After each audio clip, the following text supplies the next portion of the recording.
Welcome back to It's Not Normal, the podcast, episode 27.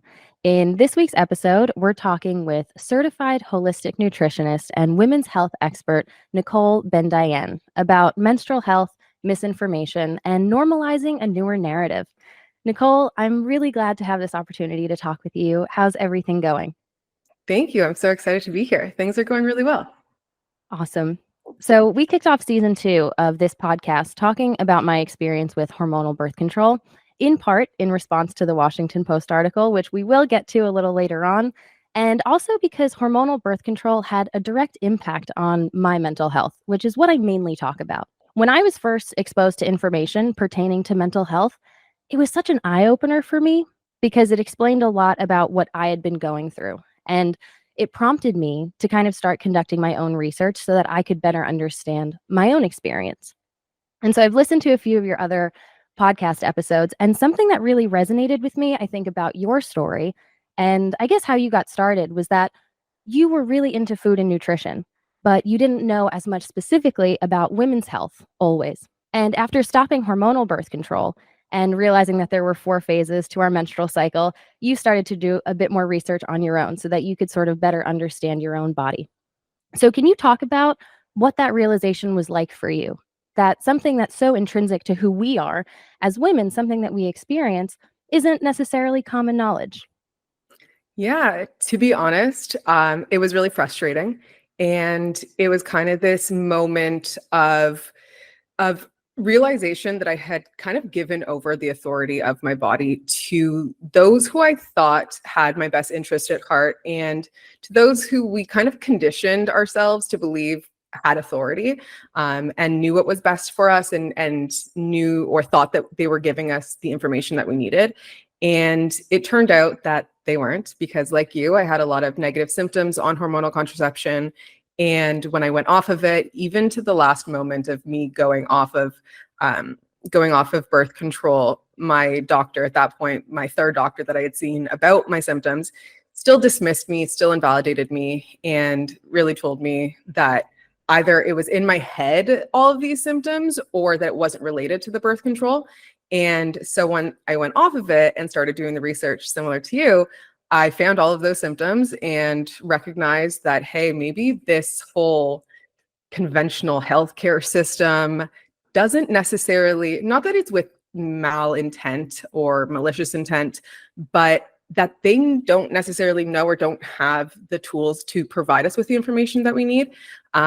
So when I went off of it, did this research, found all of my symptoms, and then further from there going through and looking into my reproductive health and my cycle, finding out that there was 4 phases to my cycle, I was totally flabbergasted because, here I am. I think I'm really well informed. I've been into nutrition and biohacking and all these things for a really long time. I was going through my certifications in nutrition, and I didn't know even the bare minimum of how my body worked and how it differed from kind of the main understanding of health, nutrition, wellness coming from a male perspective, right? And then going further, realizing how few studies are done on women in hormonal health, and kind of just really frustrating, and, felt like I had to do something. Like I said, I was going through my certifications in nutrition, so decided to really target that in and provide information to other women to hopefully have them not experience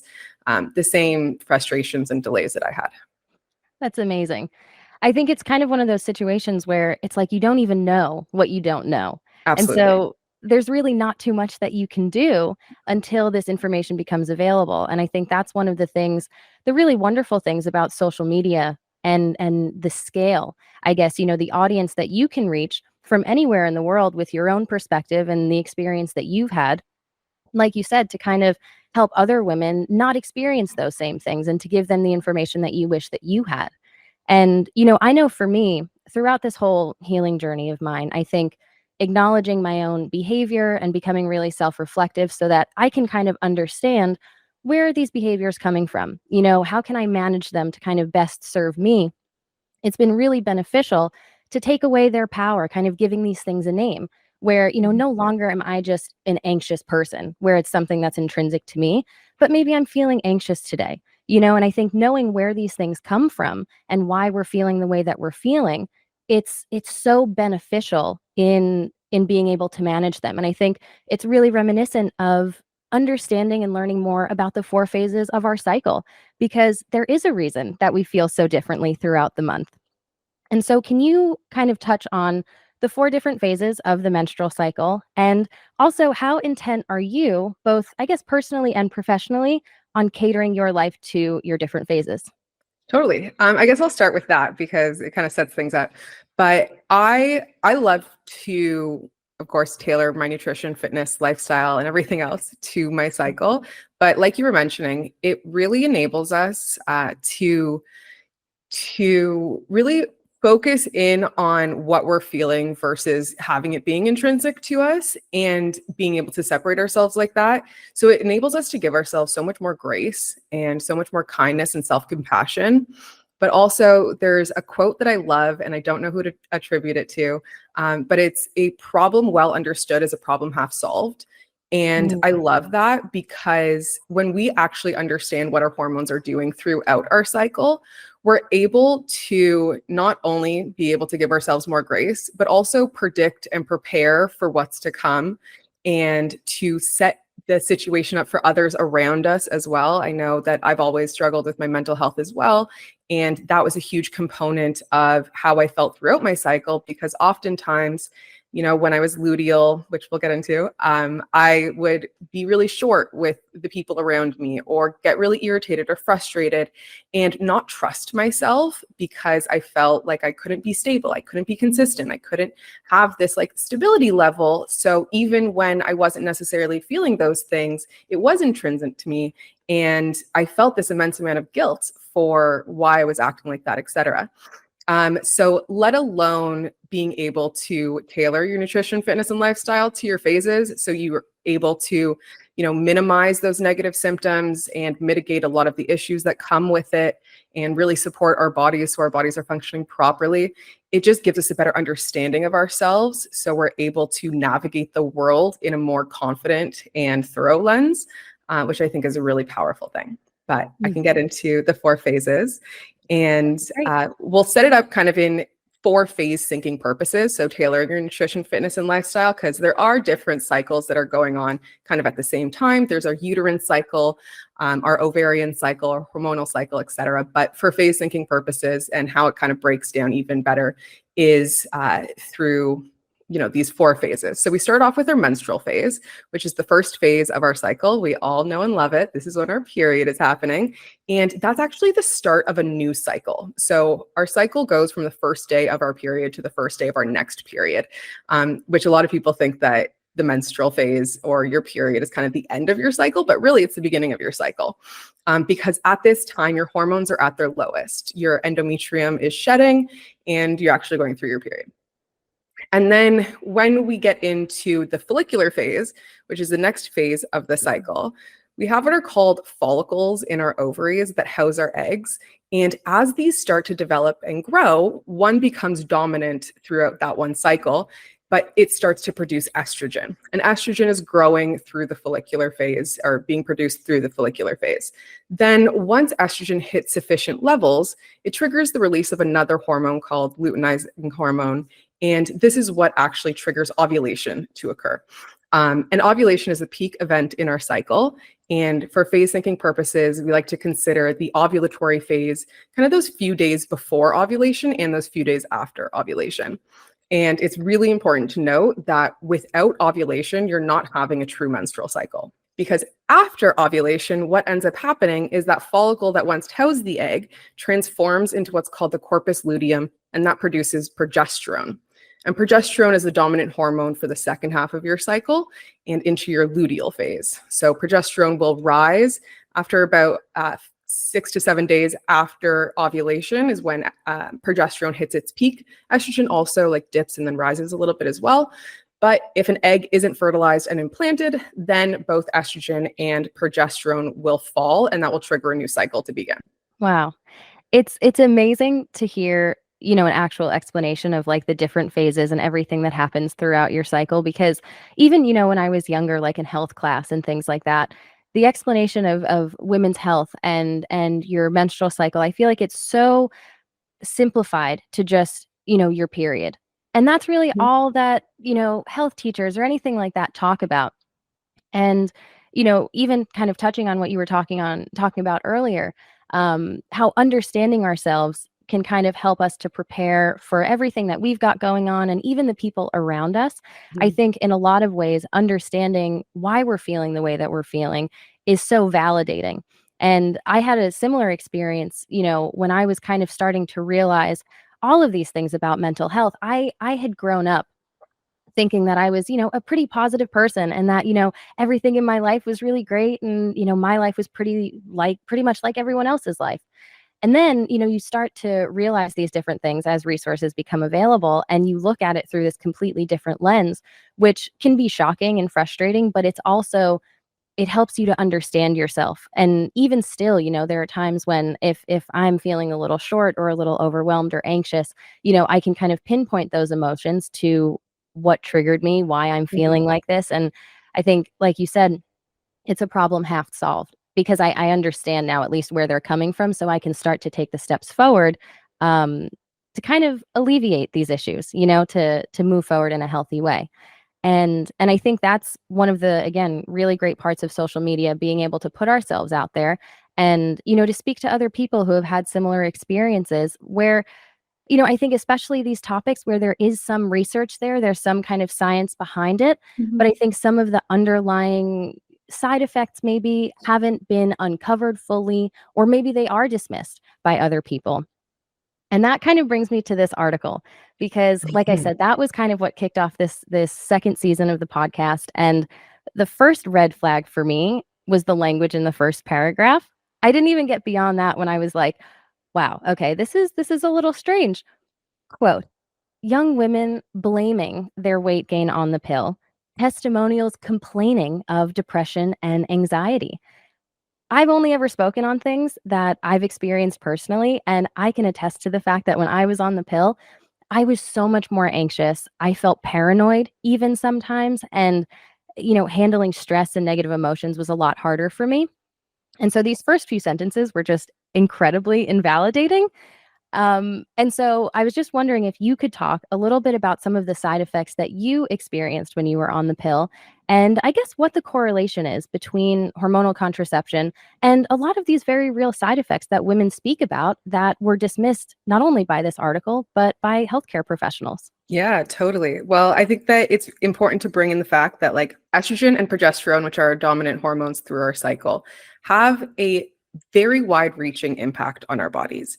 Not only do they affect, of course, our reproductive system, but it's so much further than that, right? They impact our metabolism, our heart rate, our blood vessels, our body temperature, even. And then it also has been shown that they impact our brains. So our brains actually change in volume. Some areas of our brains can change in volume during our cycle. It affects our neurotransmitters, specifically serotonin, our happy hormone, dopamine, our reward hormone, our neurotransmitter, and GABA, like a relaxation neurotransmitter, right? So they're impacting us far beyond just our reproductive system. And so when we start to introduce synthetic versions of these hormones, they're not equivalent to our normal hormones. And the ways that they're working are definitely not equivalent, right? So there's different forms of hormonal contraception, right? There's the combination type, which is the most common type. It contains both estrogen and progestin, the synthetic version of progesterone. And then we also have the progestin only pills, which impact a lot of other things as well. But especially when we're talking about mental health, progestin has been linked to a lot of the mental symptoms that women experience on contraception. And, it has been linked to an increased risk of depression, anxiety, and has far reaching impacts on our systems. And I think introducing anything that is altering our natural state can have implications. But the reality is, especially with hormonal contraception, that these aren't just testimonials. These aren't just guesses or blaming. These are scientifically backed Like there's research studies that show, Yeah. and especially with progestin, which was one of my major qualms with this article, was how it minimized the side effect of anxiety and depression so much within the article, when it's actually the progestin link that is related to these psychological differences. So my experience was far-reaching. The first few years that I was on it, I went on birth control when I was 16, and the first few years I was on the combination type, and I think I didn't recognize the symptoms that I was experiencing, or I didn't have the symptoms that I was experiencing until a little bit later on. Um, but like I said, from when I was young, I've had issues with my mental health, anxiety, depression, etc. And a lot of the studies that show the correlation of hormonal contraception, specifically progestin, and these mental health concerns do suggest that practitioners should vet their clients on if they've had a history of mental health issues, because it could impact it. Right. So that was really frustrating. And then I had a lot of other symptoms. I had recurring infections. I got a UTI and a yeast infection every single time, every single cycle that I was on. The NuvaRing is the one I was on. And I had a lot of other symptoms that were really frustrating. I'm going to share some TMI, but I think it's good to let it known. Yeah. I bled after sex every single time. And that could have been related to either vaginal atrophy, which has been, in smaller studies linked to hormonal contraception, as well as dryness and low libido, etc. But the dryness and or vaginal atrophy could have definitely had a huge, huge thing to do with that, because right after I went off of hormonal contraception, all of those symptoms went away. Wow. Which was really interesting. Of course, I still suffer from a little bit of anxiety, depression, etc. But in a large part, a lot of the symptoms that felt this overwhelming feeling of I can't control myself and I don't have any control over how I'm feeling, how I'm thinking, all of these other things were very much so related. Also, the physical attributes. I had a lot of inflammation. I had a lot of gut issues. Like I said, the infections, the bleeding, so much more. So not fun. Yeah. It's crazy to me. Looking back, I was on the combination pill for 2 years, and I started it a little later, but, I just remember thinking, like, that was what you did. Like, I had a handful of girlfriends, and that was all what they did, and that was kind of the only option that was ever presented to me. And I remember feeling, I started the birth control pill during kind of a tumultuous time in my personal life. And so I remember, experiencing all of these different emotions and just attributing it to what was going on in my personal life, where it's like, that's why I'm feeling anxious or that's why I'm feeling overwhelmed. But as things started to kind of iron themselves out, I continued to feel that way. And I remember, I don't think I'll ever forget the moment. I was sitting in the car with my husband and I was just hysterically crying. And I had been crying like that whole night because we were just having a conversation and I felt completely overwhelmed. And in the past, I remember feeling like I had a pretty good handle on my emotions, and there was a bit of hesitance that came into play when I thought about taking a pill, because I was like, I always felt like I had a good sort of natural rhythm, like I was in tune with my body. And again, even without knowing the side effects, I was like, this feels a little strange, but I guess this is what everyone does. And so I remember, just saying to him, like, I don't feel like me. Like I never used to be the person who couldn't handle stress or used to cry all the time and freak out about things that, normally you can approach kind of logically.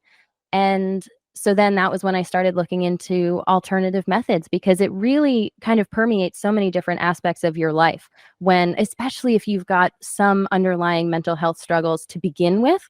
I think it amplified a lot of that for me. But again, I just attributed it to what was going on in my personal life because I had no idea what the side effects were, which kind of brings to mind the idea of informed consent, because I've heard you mention that before, and that was eye-opening to me because I remember thinking, it seems like this should just happen, right? When you go in and you get prescribed something new, obviously, like you said, there's the idea of maybe vetting people also, which I think would be great, even to have a conversation about, your mental health and to speak about, okay, how is this maybe going to affect you?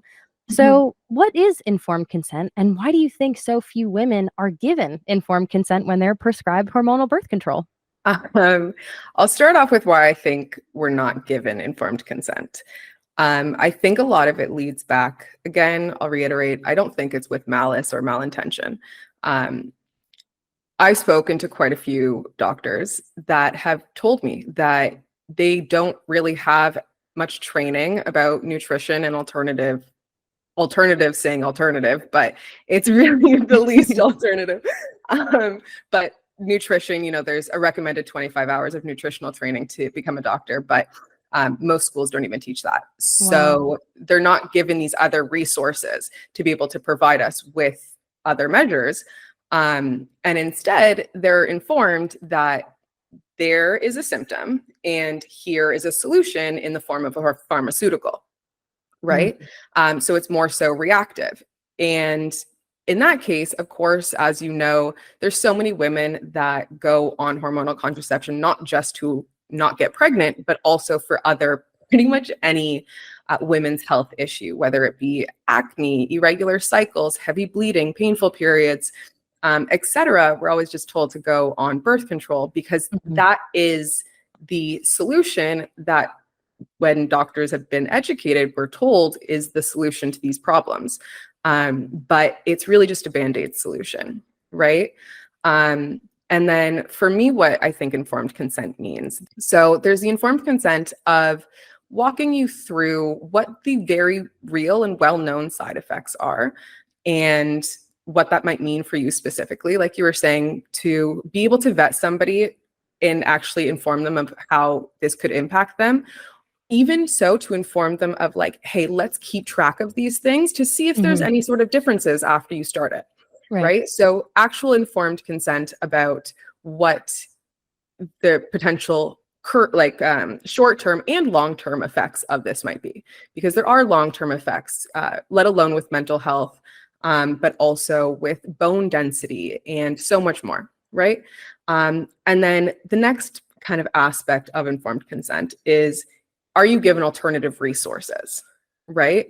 Are you giving alternative resources to manage menstrual related issues without pharmaceuticals? Are you given resources to let you know that you can avoid pregnancy naturally with 99.6% efficacy by actually understanding your cycle? Yes, it takes a lot of responsibility and consistency, et cetera, but the symptothermal method is highly effective, Mhm. right? So are we given these alternative resources? Yeah, I remember going to get prescribed hormonal birth control, and I wasn't even offered any other options. Mhm. I feel like there, like you said, there's the aspect of informed consent and letting you know what the side effects are.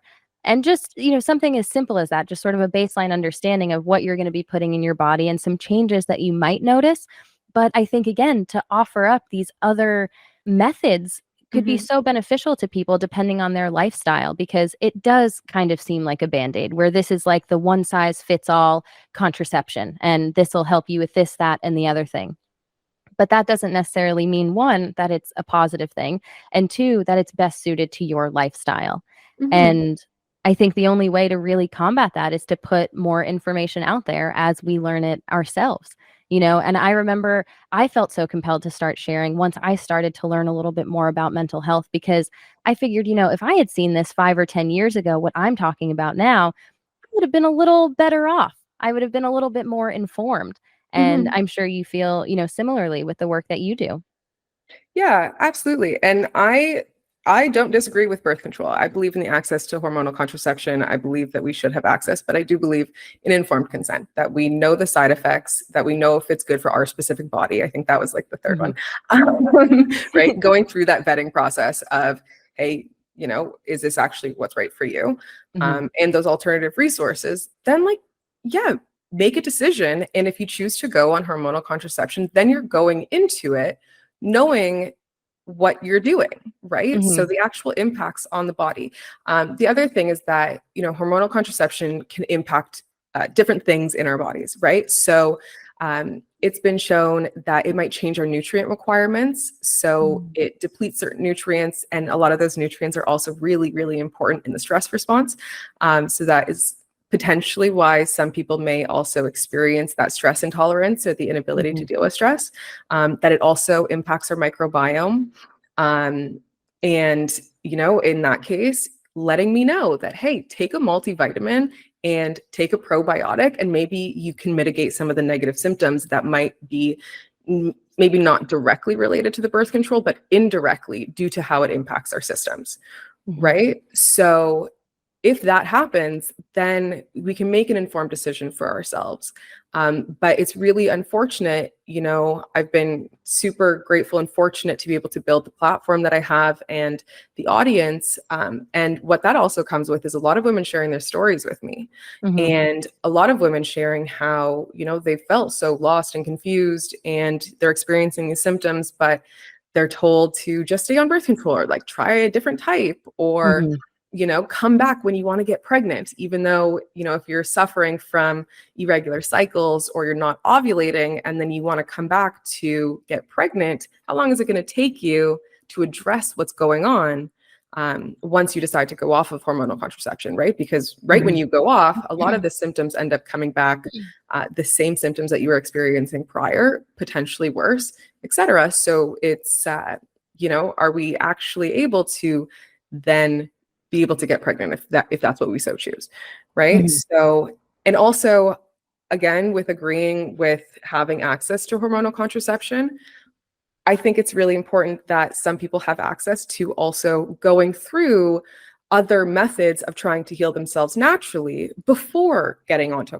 contraception, right? So if we give ourselves a time frame of like, hey, I have 6 months to a year to figure out if I can manage these symptoms effectively, if I can get my period back, if I can, manage this stuff, then if not, maybe I'll consider going on hormonal contraception.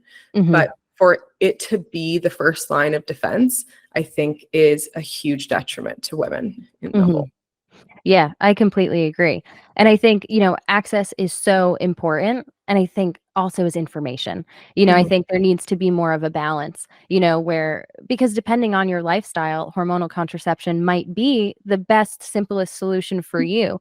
And that's perfectly okay, as long as like you said, what you're getting into when you're going into it. I think that can kind of help you to better manage a lot of those side effects and to understand why you might be feeling a certain way.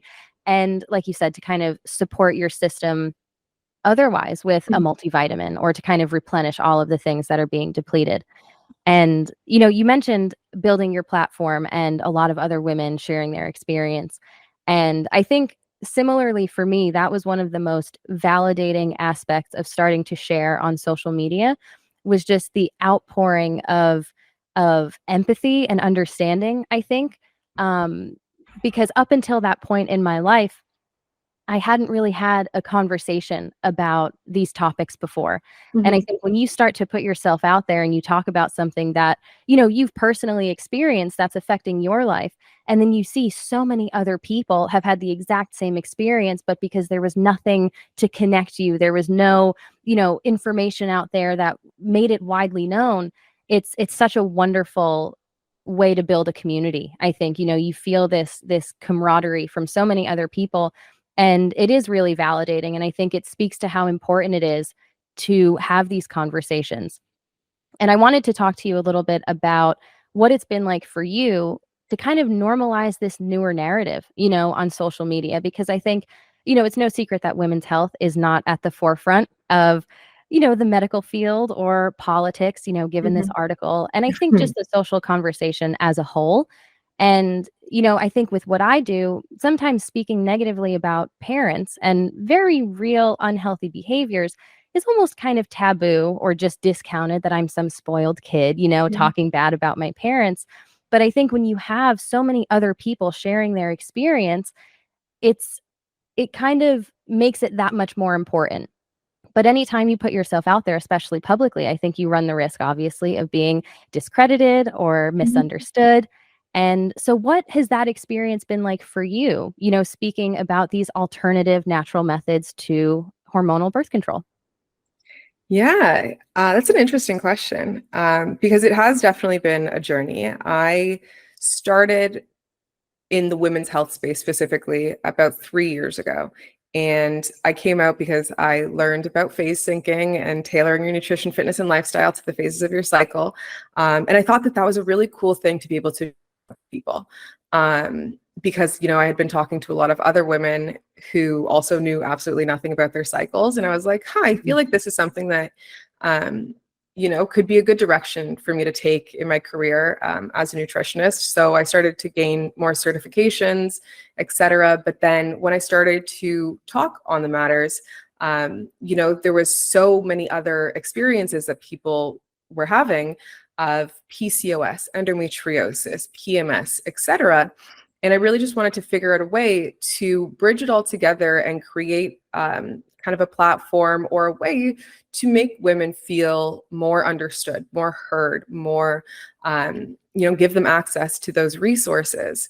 And so that's, I started doing a lot more certifications, specifically in women's health, cycle tracking, et cetera.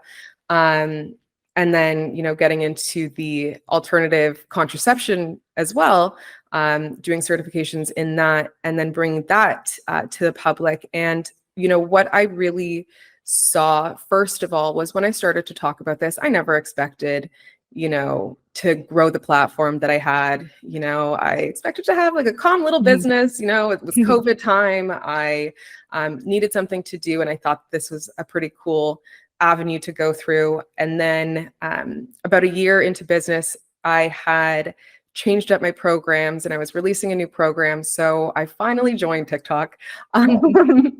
And I had been avoiding it for a long time, thinking I'm too old and all of that kind of stuff. Oh, it's another platform to have to deal with. So I was like, you know what? Let me just go on TikTok for 30 days. I'll see what happens. So post every day for 30 days. And I was doing that. And about 3 weeks in, I ended up, a couple of my videos hit like 10,000 and I gained, maybe 1,000 followers. And then I posted one video talking about my experience on birth control.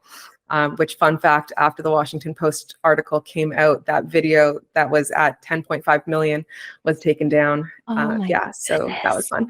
And it's been up for like 3 years, but decided after the Washington Post article came out that they decided to take it down, which was interesting. Might be a coincidence, who knows? Right. But I had that video within pretty much 72 hours had gained I think 4 million views, and I had gained like a couple 100,000 followers, which was wild because I was getting so many messages and so many people reaching out to me and all this stuff, like telling me about their experiences. And to be honest with you, I had run a couple of programs, but then I got really overwhelmed in my personal life. I also wasn't taking care of myself professionally. Like I was working 12, 16-hour days and I was putting my business over anything else. And I ended up getting really, really burnt out. And I had to kind of take a step back for a bit. I was still putting out content, but I wasn't selling anything. I wasn't I was still working behind the scenes and studying and doing all of that, but I kind of took a step back from the business part of it because I got paranoid and I got really overwhelmed with everything. But I remember it was like April and I had just like worked really hard on a launch and it kind of flopped. And, I had just gone through some really tumultuous things in my personal life and I just crashed. And I was like, if I don't like pause, I'm going to quit. And I can't quit because it's obvious that because of how viral my content has gotten and how many messages I've gotten, how needed this is in the world. So now it's beyond me. Now it's like my responsibility to kind of bring it out there because it's obviously so needed. Not many people are talking about it. So let me figure out a way that I can manage myself, maybe taking a pause and not relying on it as kind of a business, but more so relying on it as just like sharing information. Because it was like I knew that I needed to keep doing it. So now, of course, that was like 2 years ago. So I've been working with clients consistently and we're running programs and workshops and everything since then. But it really was that whole thing of I can't stop doing this because this is so needed in the world. And, you know, I guess I'm that person that's going to bring it there, you know? So that really is what keeps me pushing through. But it is really inspiring when I get messages of, hey, I haven't had a period in like 2 years, and after a program with you, I'm now getting a consistent period. Or I've been Wow. suffering from all of these symptoms. I used to end up in the hospital 3 times a year because of how bad my cycles were. But now I'm good. And not only do I not absolutely hate my cycle and it causes me so much pain, but it's actually something that I feel empowered by. Mhm. So it has been a really, really cool experience. And even through all of the attempts to cancel or discredit me or mislead me or invalidate me, like the Washington Post article tried to do. It just gives me more assurance in why I'm doing it and why I have to keep bringing it and this information to the world. That's so wonderful. And as a woman, I want to thank you for doing that, because like I said, I wasn't informed on a lot of these different things. And I think a big part of, becoming an adult, I think, and kind of like really leaning into, for me, in my personal journey, that independence has just been gathering more information, about my life and the things that I'm including into my life. And that's everything from, mental health to physical health. What kind of food am I eating? What am I putting in my body? All of these different things. And, I love the fact that you touched on feeling responsible to kind of bring this to the public now, and how it can be really overwhelming on social media, especially with how content can just go viral overnight. And, one day you've got 1,000 followers, the next day your inbox is flooded. And, I've had similar experiences. One recently where I posted a video and it just made its way to the wrong side of Instagram. And, it can be really difficult in those moments. And it was at, I think, like 700,000 views in a couple of days. And I remember thinking, like, man, it kind of it puts you in this weird position, because it's like you trust in your own experience. Obviously, you've done the research, you understand what's going on, but to get flooded sometimes with these comments from people who just aren't as informed, I Mhm. think what always brings me back is those messages that I get from people, and is that sense of responsibility that, despite how difficult it might be, to kind of, look inward and reflect on your own experience, and to make this information that even, you with all of your certifications and the work that you've done personally, to make that accessible to people. It's knowing that it's helping people, I think, is such a great motivator, and I think that sense of I guess pride or accomplishment that, you can now help other women. You have helped other women to feel better about their cycle, and to feel empowered by this thing that maybe at one point in their life was causing them, a lot of heartache. So that's really cool. I think, your perspective on all of that. That's cool. Thank you. Yeah, social media is a game in itself. And I think, especially regarding women's health, because there aren't those, or there's not those resources readily available, or because women's health has been something that's kind of been pushed aside, right?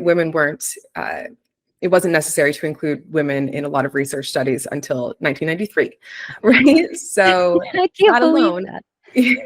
And then you look at, all of these other things. So for instance, with brain imaging research studies and articles, that it's 0.5% take into consideration hormonal fluctuations that women experience, whether that be the hormonal fluctuations through their cycle, birth control, menopause, pregnancy, etc. And when we have these research studies being done, they are usually a lot smaller sample sizes. They don't get the funding. So there's a lot of misrepresentation when it comes to health and wellness, that this overarching thing that we always thought, this general knowledge about health and wellness, pertains to us as well, when a lot of the studies haven't been done on us, right? You take into consideration like intermittent fasting. The majority of the studies that have been done on intermittent fasting have been done on men and postmenopausal women because women's hormones play such an integral role in how we respond. And, they are variables that they have to account for in these research studies that end up leading to it being a lot more time, effort, money, etc. That they're just not given, these studies or research. So a lot of the information that we think we know doesn't necessarily pertain to us. And even when we go into thinking about natural family planning, right?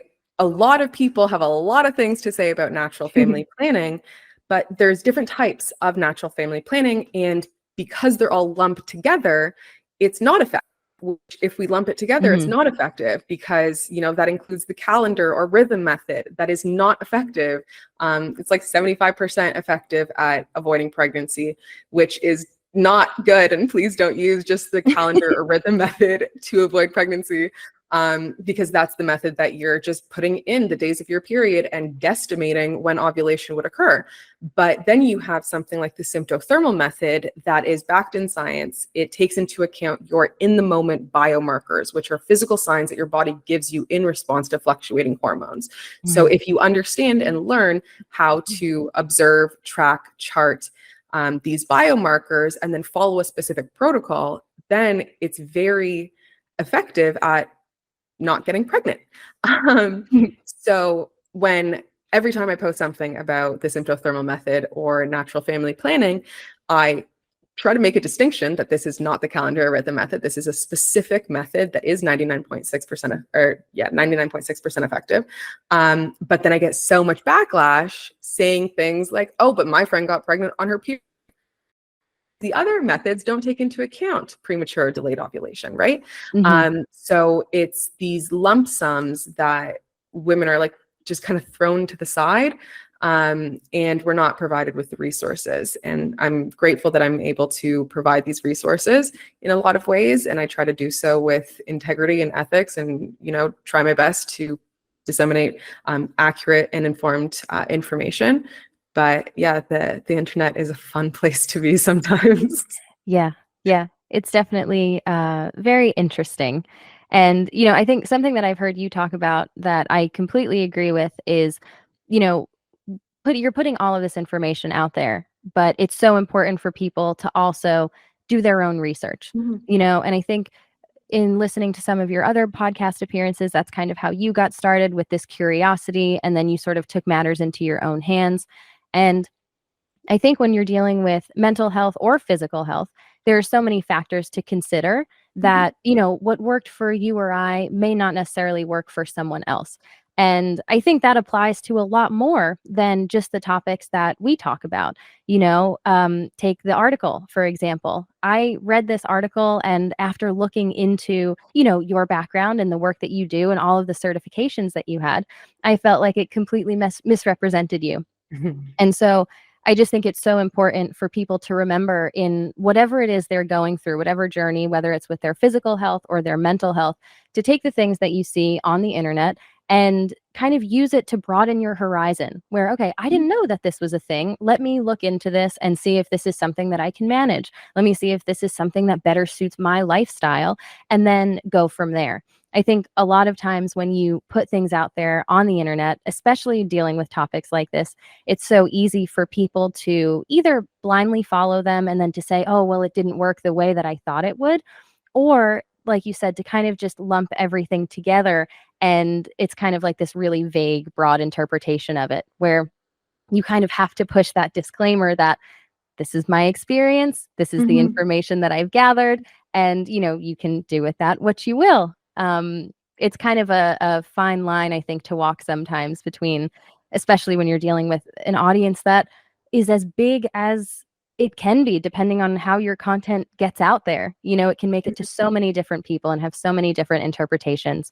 It can definitely be a difficult thing to navigate. But I think, despite it all, with all of the support that you've received and the testimonials from different women, it's just recurring how important it is to put this information out there, despite the people who may not, fully understand the benefits of all of this. Yeah, Um, and going off that point, I think it is really important. And the Washington Post did quote me in saying this: of it is difficult with short form video content, yeah. right? I'm putting out a video that's max like a minute and 30 seconds, Hmm. discussing fertility awareness method, the symptothermal method. My fundamentals of fam workshop is almost 6 hours long, right? So how would you like me to distill 6 hours worth of content into a minute and a half? Hmm. Right? It like you said, it's these things that it gets you to question something, right? I think it's really Hmm. important that we have media literacy, that we actually understand how the media works, between, legacy media like the Washington Post, Hmm. how, they're not required to do certain things and to include everything. And they're very easily to able to mislead you, misrepresent you, and totally skew what you're saying, which a lot of media does to push their own biases, Hmm. which we could definitely get into at another time. Um, but even with social media, the algorithm works in specific ways. The more content of a certain type that you consume, the more content that they're going to show you in that, because they want to keep you on the apps, right? Hmm. So it's important that we use it as a way to, question ourselves and question what we know, and then also for critical thinking, and to look deeper into certain things, and to find people that resonate with you, that are or hope are coming from a perspective that they're ethical, have integrity, and are doing this for the right reasons. Because Hmm. unfortunately, on social media, the Washington Post really tried to position me as, what they first said before they started talking to me, quote unquote, influencers of all political stripes seeking fame and fortune, which, if you actually look into my history, that's not at all why I'm here. um, so that's fun. Also, they never talked to me about politics, and politics should have no place in women's health. But unfortunately, we're used as Exactly. pawns in a lot of ways. So it is just really important. We have access to all of this information, like never before. And I think on one hand, that's a beautiful thing. And on the other hand, that can be super overwhelming for people, or they can get misled. But it is really important to take everything you're seeing with a grain of salt and look deeper into what you're seeing, and not necessarily take things at face at face value, but to actually look further into it. And so, what do you think we can do about this?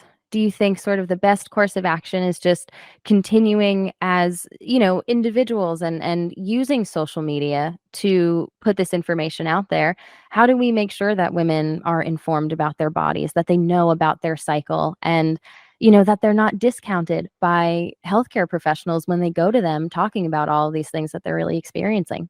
Yeah, I think a lot of it is, kind of on a personal note. The way that I just want to navigate it, because we talked about how fun social media can be sometimes. And at first it was really difficult with getting these influx of positive and negative comments, and our brains naturally focus in on the negative, which is really Mhm. difficult when you're getting, like, it doesn't matter if you're getting, you know 1,500 positive messages, you get that one negative message and it kind of Mhm. guts you a little bit. But to recognize that we're all at a different place in our journeys. And I think that all needs to be honored. But for me, really what I'm trying to do is continue to practice in an ethical manner, because I think that there's going to be a butterfly effect. And, if I'm able to help one person, then I find Mhm. myself successful, in getting the message that I want to get out, right? And I hope that in time, a lot of what I speak about, and I'm sure what you speak about as well, that like it just becomes general knowledge, so that I'm pretty much irrelevant in 2 generations from now. I hope that I am irrelevant, because this is just things that people know. Mhm. You know what I mean? Like, I want to get into curriculum and to change it at kind of like that base level. But for now, with the resources that I have social media, and I'm grateful for that, because it enables me to reach a wide audience. Um, and yeah, just like keeping on, maintaining your values and integrity, I think is really important. It's easy to get caught up in social media. Mhm. It's also really easy for other people's assumptions of you, or expectations of you to lead you in a certain way that might lead you away from yourself, Hmm. and away from, your ethics and morals. But I think over the last, especially, 7 months to, especially more recently, I've never felt more sturdy in what I do. I've never felt more confident in what I do, in the way that I'm doing it, and in the way that I'm going to be able to help people, because I feel like I'm doing it in a way that's really true to myself, Hmm. and in a way that is genuine and actually is able to help people and support people, and working with things that are really important to me. And I think that, what's important to you as an individual, there's going to be hundreds of thousands of people, if not millions of people, that it's also important to them. Hmm. And I think that speaking and showing people that, you're not afraid to speak, and all of that kind of stuff also inspires others to do the same in what they think is really important, what they value. And I think that it has far-reaching impacts. Yeah, I completely agree. I mean, when you kind of zoom out from the particular, topics and things that you touch on, you're so right. It's a butterfly effect, not only when it comes to, women's health in particular, but like you said, speaking honestly about your own personal experience. And I had no idea what that could do until I started doing it myself. And I think the more people who do that, especially in today's day and age where you do have legacy media and social media, you have so many different things that are being thrown your way, that I think when you can kind of seek out and find authentic, creators who are doing this for the right reasons, which can be so easily skewed when you're in that position. Like you said, you can kind of distance yourself from why you got started. But I think if you're able to kind of maintain that, to me, I think is the only way that you can do this in a sustainable way, is to be Mhm. true to yourself, and to kind of, your motivator is the same as it was in the beginning. You don't kind of allow yourself to go down these different paths that I think a lot of people tend to when they do build a platform and things like that. It's so valuable to have these resources out there. Um, and yeah, again, I just wanted to thank you for doing that, because it's helped me, and I'm sure it's helped so many other women that are now helping everyone else. I imagine Mhm. the women now that are going to be moms in the future, you know what I mean?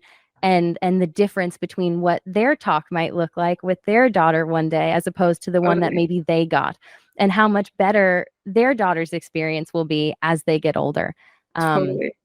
and I think that's really a cool thing. And I And think, but before we wrap up this conversation, I do have a personal question. sure. Um, so with what I'm just curious, what are your thoughts on the copper IUD? That's what I switched to after I was on the hormonal birth control pill. And I just kind of want to know, as a women's health expert, what are your thoughts on that? So again, as long as you have informed consent, I'm happy. Cool. There's, positives and negatives of anything that we do, right? Hmm. With the copper IUD, it's not hormonal, Hmm. which is often a benefit, because you're able to actually have a natural cycle, which, helps with our brains and helps with our bones and all these other things. Um, but the mechanism that it works in is causing inflammation. Hmm. So if you struggle with inflammation, that could be a negative side effect. A lot of women will experience a lot more painful periods, a lot heavier bleeding, Hmm. etc. But then also just generalized inflammation, and then more so inflammation through their bodies that can cause um, a lot of other issues as well. So I would take extra precaution if you're on the copper IUD to do a little bit of a more anti-inflammatory diet, to incorporate Hmm. more things that have antioxidants in them, and things that help calm inflammation, etc. And then also there could be issues with I'm pretty sure zinc could help with a lot of women may experience depression on the copper IUD, and Hmm. zinc might help to counterbalance that. Don't quote me on that, but I believe if you look into it yourselves, you might see that that's the correlation. Because copper toxicity could be related as well, that we want to avoid. Also, making sure that your nutrients are good, And, if you are experiencing heavier bleeding, making sure to increase your minerals, especially iron, because the typical woman will lose about 2 milligrams of iron per day of her bleed. So it's important to incorporate extra iron, especially, if we're phase syncing during our menstrual phase, but especially if you're experiencing really heavy periods, to make sure that that's a major focus. And also avoiding caffeine and alcohol when you have iron-rich meals, because that inhibits absorption. And especially if you're getting your iron from plant sources, to include vitamin C, because that helps with absorption.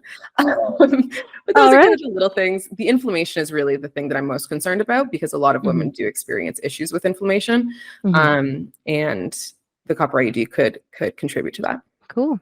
Wow. Yeah, that was more information than I've ever gotten about the copper IUD. So thank you very much. Literally Absolutely. sitting here taking notes as you're talking. But yeah, wow. Thank you for all of the information that you shared, and just for dedicating so much of your time and energy to building this platform and making this information that has helped you in your own life, accessible to so many women.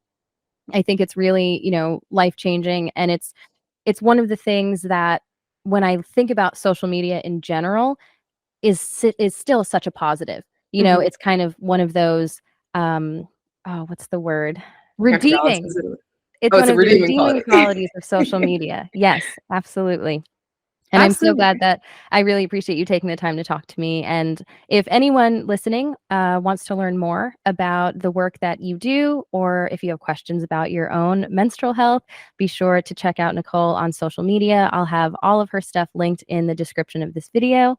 And yeah, Nicole, if you've got anything else to say. The only other thing, because I feel really inspired by our conversation, because I think you're also, of course, doing such incredible work. If other people out there are inspired to take those steps to go on social media and share what value you can bring to the world, I think, that redeeming quality of what social media can help really do, we are those ones that are doing it. I don't Mhm. know how exactly you started, but I started kind of, I was locked up during COVID.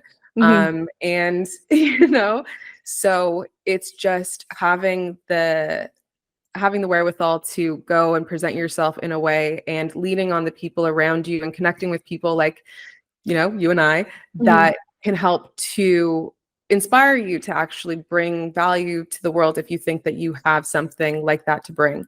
Not saying that everyone has to do that, but I think it's inspiring to hear, you and I can talk about this at the position that we're in now, but Mhm. it took us time to get here.